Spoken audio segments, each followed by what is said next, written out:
গতকালকে আমি 22 থেকে 23 বছরের এক তাগড়া জোয়ান ছেলে, একেবারে চাঁদের মতো ফুটফুটে সন্তান, এই ছেলের জানাজা পড়ছি জোহরের পর গতকাল। ছেলেটা কুমিল্লা ক্যান্টনমেন্ট বায়ুস্ট একটা ইউনিভার্সিটি আছে কুমিল্লা ক্যান্টনমেন্টে, এইখানে পড়তো ছেলেটা। রাত্রে 11:30 বাজে সিএনজিতে যাইতেছে একা, সিএনজি বাড়ি দিছে অন্য কি গাড়ি, জাগাত মারা গেছে।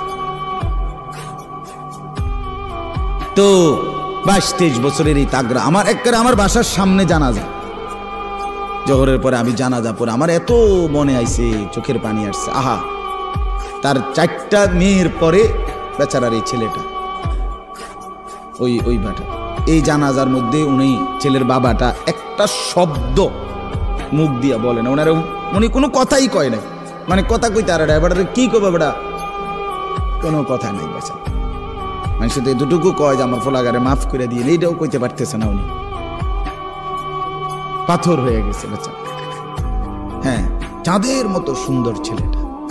তো আমি বললাম যে হায়, গতকালকের আগের দিনও সে তো ঘরে লেফ কম্বলের নিচে ঘুমাইছিল, আজ কবরে আজকের রাত তারে লেফ দিয়ে দিবে কি?